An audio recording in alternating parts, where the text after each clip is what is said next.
નમસ્કાર મિત્રો, મહાદેવ. મારું નામ છે જીતુ કનોજિયા. અમારી ઇન્સ્ટાગ્રામ અને યુટ્યુબ ચેનલમાં આપનું હાર્દિક સ્વાગત છે. રાજકોટના મહારાજા સ્વયંભૂ શ્રી રામનાથ મહાદેવના નામથી તો આપ લોકો પરિચિત હશો જ, પણ રામનાથ મહાદેવનો ઇતિહાસ અને એમને સ્વયંભૂ શું કામ કહેવામાં આવે છે એના વિશે આપણે થોડી માહિતી લેશી. લોક ચર્ચામાં રહેલ વાતો અને એના ઇતિહાસ વિશે.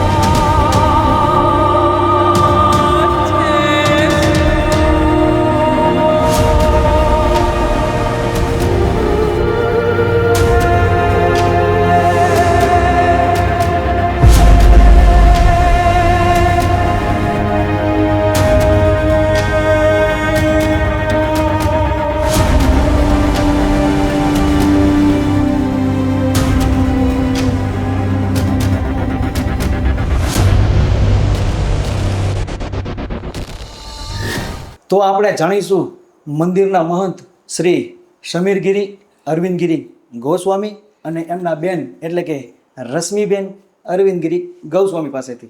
અને હા, અમારી ઇન્સ્ટાગ્રામ અને યુટ્યુબ ચેનલને જરૂરથી ફોલો કરજો. હર હર મહાદેવ. ઓમ નમો નારાયણ બાપુ. ઓમ નમો નારાયણ. હવે બાપુ, સ્વયંભૂ રામનાથ મહાદેવના મંદિરના ઇતિહાસ વિશે થોડું જણાવશો? સ્વયંભૂ રામનાથ મહાદેવના ઇતિહાસ વિશે અમારા વડીલો પાસે જાણ્યા મુજબ 550-600 વર્ષ પુરાણું છે. ત્યારે એક ગાયકવાડ સરકાર હતી, તેમના એક અધિકારી આજી નદી વચારે નદી કાંઠે આવેલા, અને તેમને એવી એક ટેક હતી કે મહાદેવની સેવા પૂજા કર્યા વગર તે જલ કે અન્ન ગ્રહણ ન કરતા. બરાબર. તેથી આજુબાજુમાં નદીના વિસ્તારમાં ક્યાંય મહાદેવનું મંદિર ના હતું, અને તે અધિકારી રામનાથ દાદાના ધ્યાનમાં બેઠા મહાદેવના, અને તેને સપનામાં 7 દિવસ બાદ આવ્યા કે મારું અહીંયા શિવલિંગ છે, તું ખોદકામ કર. ત્યારબાદ તેમના અધિકારીએ ત્યાં ખોદ્યું અને ત્યાં શિવલિંગના દર્શન કર્યા. એ આપણે એ જ શિવલિંગને આપણે સ્વયંભૂ શ્રી રામનાથ મહાદેવ તરીકે જાણીએ છીએ. રામનાથ મહાદેવને સ્વયંભૂ શું કામ કહેવામાં આવે છે? સરસ પ્રશ્ન કર્યો આપે. રામનાથ મહાદેવને સ્વયંભૂ કહેવામાં આવે. આમ તો આપણે જોઈએ તો લોકોની અલગ અલગ માન્યતા હોય છે, જુદી જુદી વિચારસરણી હોય છે. સ્વયંભૂ મહાદેવ છે ને, તે સ્વપ્રગટ હોય છે, તે દર્શન દીધેલા હોય કે સ્વપ્રગટ હોય છે. અને આપણે મહાકાલેશ્વર મંદિર કે કેદારનાથ મહાદેવ એ સ્વયંભૂ મહાદેવ છે, તે દર્શન દીધેલા છે. અને એવી જ રીતે આપણે જોઈએ તો રામનાથ મહાદેવ પણ રામનાથ દાદા એ સ્વયંભૂ છે, એ સ્વરૂપે. અને સ્વયંભૂ મહાદેવનું લિંગની કોઈ આકાર નથી હોતો, એ નિરાકાર હોય છે. હવે રશ્મિબેન, આપ જણાવશો કે રામનાથ મહાદેવને ગ્રામ્ય દેવતા એટલે કે રાજકોટના મહારાજા શું કામ કહેવામાં આવે છે? સ્વયંભૂ શ્રી રામનાથ મહાદેવની જો આપણે વાત કરીએ તો એમને ગ્રામ્ય દેવતા તરીકે, રાજકોટના ગ્રામ્ય દેવતા તરીકે લોકો એમને પૂજે છે.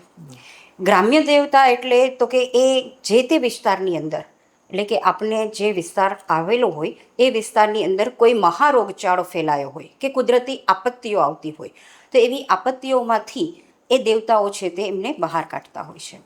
અને એ રીતે જોઈએ તો રાજકોટની અંદર આપણે ત્યાં સ્વયંભૂ શ્રી રામનાથ મહાદેવને ગ્રામ્ય દેવતા તરીકે ગણે છે. અને રાજકોટના જે રાજાઓ હતા એ પણ પહેલેથી એમને મહારાજા તરીકે સ્વીકારે છે. અને આથી આપણે ત્યાં રાજકોટની પ્રજા પણ એમને મહારાજા ધીરાજ તરીકે પણ સ્વીકારે છે. બરાબર. તો સમીર બાબુ, બીજો એક પ્રશ્ન છે કે મહાદેવની આપણે મંદિરની જે નિત્ય પૂજા થાય અને એનો શૃંગાર, એના વિશે થોડુંક જણાવો. સરસ પ્રશ્ન છે આપનો. રામનાથ દાદાનું સવારથી જ જલ અભિષેક ને એવું બધું ભગવાનને કરતા હોઈએ છીએ. બપોરે આપણે રામનાથ દાદાની પખાલ કરી ગંગાજળનું સ્નાન કરાવી ચંદન ભસ્મનું લેપન કરી અને પુષ્પનો શૃંગાર કરીએ છીએ. પુષ્પના શૃંગાર કર્યા બાદ આપણે સાંજે સંધ્યા આરતી કરીએ અને ત્યારબાદ રાત્રિના મધ્યરાત્રિના સમયે દાદાને ગંગાજળથી સ્નાન કરાવી અને સ્વયં પૂજા કરીએ છીએ આપણે રામનાથ દાદાની. વાહ. તો બેન તમને પૂછીશ કે સ્વયંભૂ શ્રી રામનાથ મહાદેવના મંદિરે શ્રાવણ મહિનામાં તો વધુ લોકો આવે છે, તો એના વિશે થોડું જણાવશો?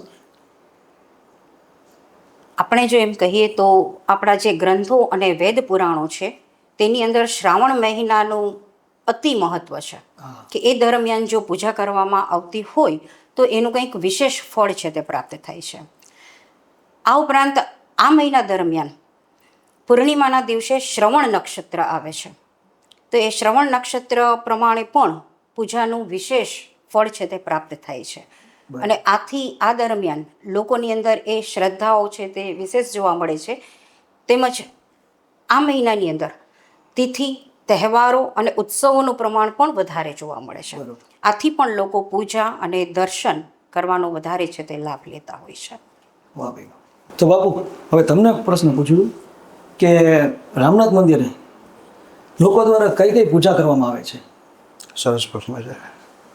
રામનાથ મહાદેવ મંદિરે આપણે સવારથી તો જળ અભિષેક ને બધું કરીએ જ છીએ, પણ ઘીનો અભિષેક છે, દૂધનો અભિષેક છે, તલનો અભિષેક, ચોખાનો અભિષેક, અલગ અલગ દ્રવ્યથી આપણે દાદાને પૂજા અર્ચના કરતા હોય છે. લઘુરુદ્ર 150 પૂજન, હોમાત્મક લઘુરુદ્ર શિવ યજ્ઞથી પણ દાદાને પૂજા કરતા હોઈએ છીએ. હા, તો બાપુ મારો બીજો પ્રશ્ન છે કે કોઈ વ્યક્તિ રામનાથ મંદિરે પૂજા કરવા ઈચ્છે તો એની શું પ્રક્રિયા છે? રામનાથ મહાદેવની પૂજા કરવા ઈચ્છતા હોય તો આપણે સવારથી આપણે લઘુરુદ્ર યજ્ઞ રાખેલ છે, હોમાત્મક યજ્ઞ, અને બપોરે 12 વાગે મહાપૂજા હોય છે. ત્યારબાદ આપણે લઘુરુદ્ર રાખેલો હોય, સાંજે ફૂલનો શૃંગાર નહીં હોય, ને રાત્રિ દરમિયાન લઘુરુદ્ર હોય છે. કોઈ પણ વ્યક્તિ પૂજા કરી શકે છે, રામનાથ દાદાની અભિષેક કરી શકે, જલ ચડાવી શકે છે. જો કોઈ વ્યક્તિને પૂજા રાખવી હોય કે કોઈ પણ યજ્ઞમાં ભાગમાં જોડાવવું હોય તો તે મહંત પરિવારનો સંપર્ક કરી શકે છે. અને જો કોઈ શિવ ભક્તો ત્યાં લઘુરુદ્ર અભિષેક, ફૂલનો શણગાર કે પ્રસાદ કરવા ઈચ્છતા હોય તો એ મહંત પરિવારનો સંપર્ક છે તે કરી શકે છે. બાપુ, પૂજા કરતી વખતે પુરુષોને ધોતિયું પહેરવું પડે, તો એના વિશે જણાવશો? આપણા વેદોક શાસ્ત્ર મુજબ અને કર્મકાંડના નિયમ મુજબ આપણે મહાદેવની પૂજા કરીએ છીએ ને, તેમાં સિવિલ વસ્ત્ર નથી હોતું, એટલે આપણે ધોતિયો પહેરીએ છીએ. અને સ્વયંભૂ મહાદેવ કોઈ પણ મંદિર કે પૌરાણિક મંદિરમાં આપણે ધોતિયું પહેરીને જ પૂજા કરીએ છીએ. અને સ્વયંભૂ રામનાથ દાદાના સાનિધ્યમાં પણ જે કોઈ પૂજા કરતા હોય છે એ પણ પોતાને સંકોચ કર્યા વગર પણ ધોતિયું પહેરીને પણ પૂજા કરે છે. કે પૂજા કરવાથી જીવનમાં શું શું ફેરફારો આવે છે અને શું ફેરફાર આવી શકે છે? રામનાથ મહાદેવની પૂજા કરવાની જો વાત કરીએ આપણે તો લોકો છે તેમને વધારે શાંતિ, સુખ અને ધન પ્રાપ્તિનો લાભ મળતો હોય છે. આપણા જે ગ્રંથો અને વેદ પુરાણો છે તેની અંદર પણ જળ અભિષેક કરે તો તેમાં માનસિક શાંતિ લોકોને પ્રાપ્ત થતી હોય છે. ચોખા દ્વારા જો અભિષેક કરવામાં આવે તો તેનાથી સંતાન પ્રાપ્તિનો લાભ થતો હોય છે. કાળા તલનો જો અભિષેક કરવામાં આવે તો તેનાથી પણ બૌદ્ધિક સ્તર અને શિક્ષણ સ્તરમાં પણ સારો એવો બાળકોમાં લાભ મળતો હોય છે. અને એ દ્રષ્ટિએ જોતાં મહાદેવની જે કોઈ પૂજા કરે છે તેને તન, મન અને ધનથી સારો એવો લાભ મળે છે. અને આપણે ત્યાં રામનાથ મહાદેવની જે કોઈ વ્યક્તિ શ્રદ્ધાપૂર્વક પૂજા કરે છે તો એ વ્યક્તિને રામનાથ મહાદેવના ચરણોમાં સ્થાન પ્રાપ્ત થાય છે. અને સ્વયંભૂ રામનાથ મહાદેવ એમ કહેવાય છે. અમારા વડીલો પણ એમ કહેતા કે રામનાથ મહાદેવ છે ને એ ચિંતામણી છે, તમારી બધી ચિંતા છે ને એ લઈ લે છે. એટલે એના દર્શન અને એનું નામ પણ સ્મરણ કર્યાથી રામનાથ દાદાના ચરણોમાં જગ્યા મળે છે દાદાને.